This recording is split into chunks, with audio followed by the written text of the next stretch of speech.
From our team now late tonight on what else the U.S. wants to send to Israel, not just its support, but munitions, air defenses. That is already happening as the U.S. is surging that aid overseas.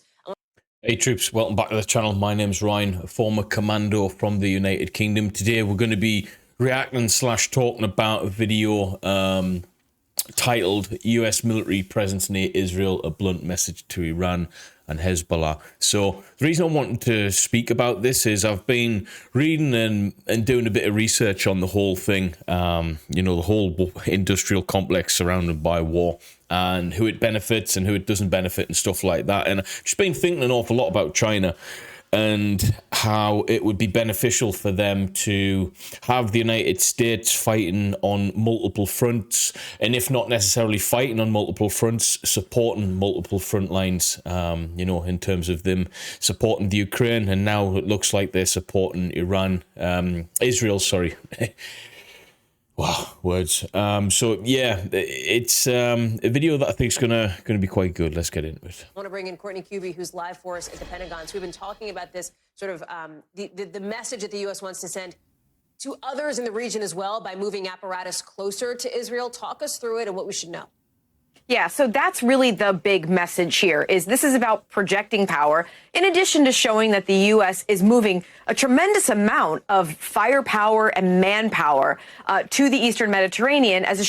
This is the thing that I worry about. So they are shifting an awful lot of kit and equipment, infrastructure to the Middle East. They're sending an awful lot of aid in terms of military kit and equipment to Ukraine.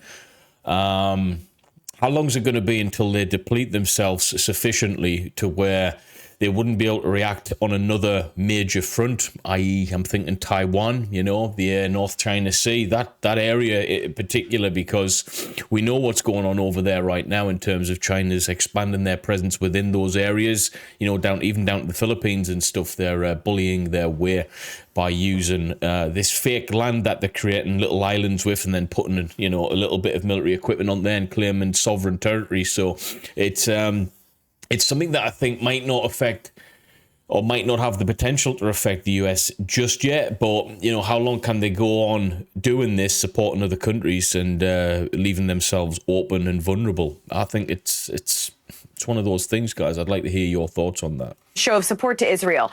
But you mentioned who this might be really messaging to. It's not just about messaging to Hamas that the U.S. has the ability to surge this kind of to the aircraft carrier and the supporting ships and all the personnel and all the aircraft. This is also about messaging the groups who may be supporting Hamas. We've been hearing a lot about Iran over the last several days since this assault first began. That is because there has been this long-standing relationship between Hamas and Iran. Iran has provided training. They've provided equipping.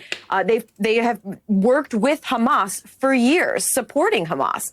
So the big question has been, was Iran in any way directly related to this attack? Now, according to U.S. officials who we've spoken with, and we have asked a lot of them. So let's talk about in terms of like directly related. Let's just say they were directly related, okay? Just for the narrative here, let's just say, okay, they supported this whole thing. What's striking, and which something I just can't understand. I kind of can understand, but I can't really speak on it. Is how did Mossad and other intelligence agencies let this slip through the net? And what I mean by let it slip through the net, these guys don't let anything slip through the net when they need to, okay? They're a powerful, beyond belief intelligence organization, and, you know, this massive attack was allowed to happen. The initial barrage of missiles and rockets that happened, it was just, oh, look what's happening all of a sudden. That kind of intelligence slip just doesn't really cut it with me. Not now, not after what's gone on, not with the rise in tensions within the world anywhere, you know. I just find it really funny that no one knew that this was going to happen, like, at all. And it makes you think about alternate things. Is this something that's wanted? You know, if you think about how much money can be generated, look at the arms industry now, how much money they're going, yes, we're back in business, guys, okay? Iraq and Afghanistan is shut down now, but let's let's make our trillions again, okay? We haven't had a bit of income for a while, i.e. a couple of years since Afghan fell through. And yeah, here we are back in business. Hallie, they are not aware of any direct link, but they do continue to point to this longstanding, years-long relationship between Hamas and Iran. Now, on the issue of this assault, we heard from a senior defense official today about just how brutal this assault was. We've been seeing some really difficult video, photos, hearing just heart-wrenching stories from people whose family members have been killed or taken hostage.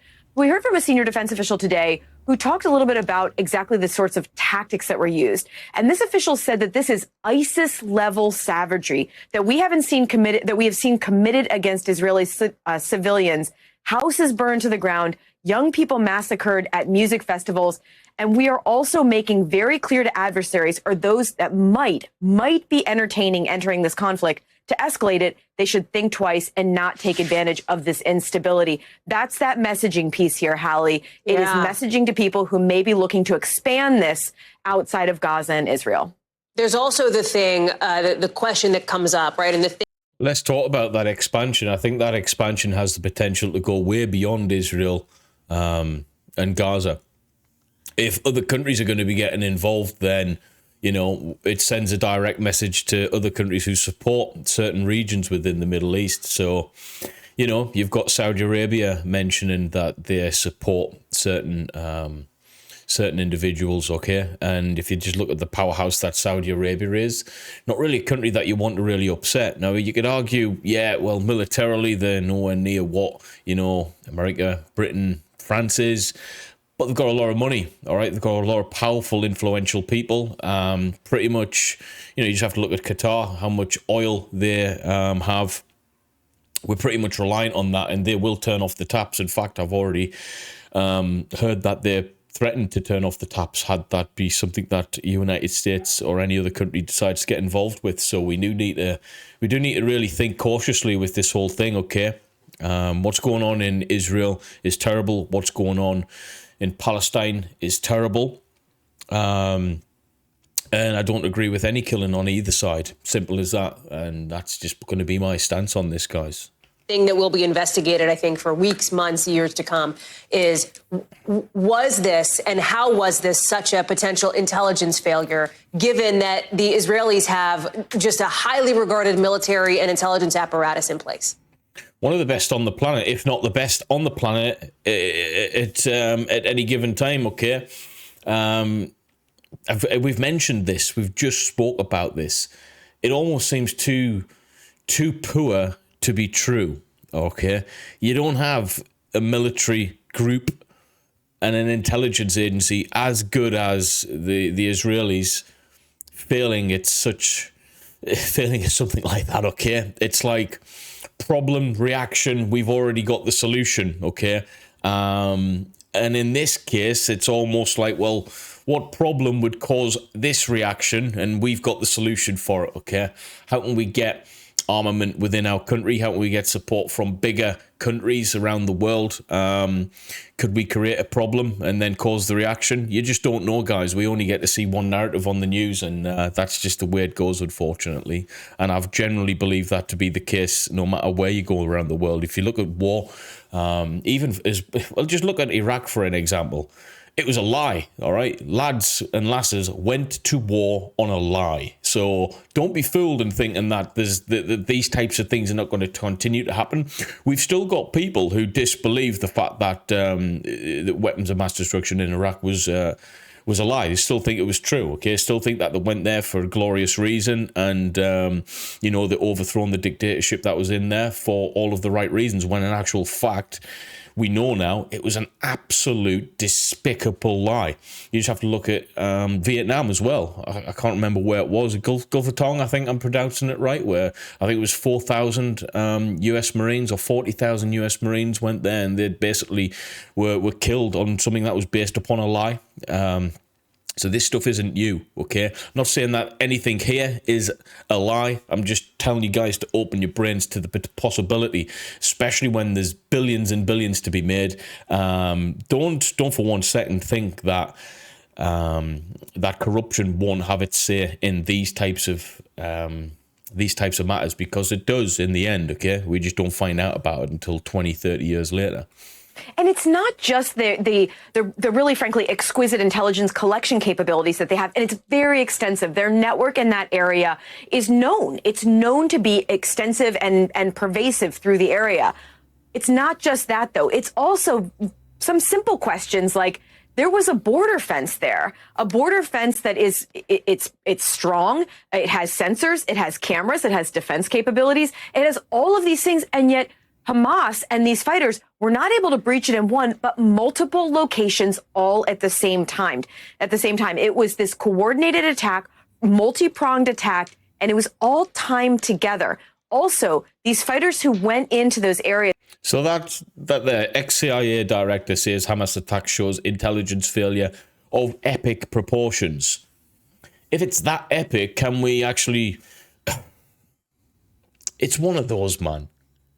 Was it a failure, or was it just, hey, just let this, you just don't, I'm not going to say it. I'm not going to say it. Is with these civilians, they seemed to be very highly trained, and they were also coordinated in the way that they were going house to house. So all of that put together, and when you have just the magnitude of the number of fighters who went across the border into Israel, that's one of the reasons that officials are just so confused about how none of this was able to get out. The number of people, the level of planning involved, that's why people are so surprised that it was able to. Intelligence agencies just did not know it was coming, Hallie.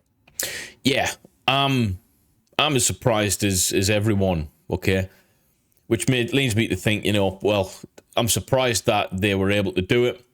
It was an epic failure. How did they want it to happen so they could literally go and throw everything at them? I mean, we've seen the retaliation from Israel. They're literally smashing this place into oblivion. Palestine's under siege, which, in old terms, it means what it means, what it meant 1,000 years ago. For cities under siege, we're going to starve them from the inside out. Okay, we're going to deplete them of all of their resources. They're going to pretty much be unable to fight, even if they wanted to, after a couple of weeks of no water, no electricity, no food coming in. So, yeah, it's pretty horrendous, to be honest with you, troops. And there's something doesn't make sense with this intelligence failure. Something really, really doesn't make sense with the entire thing.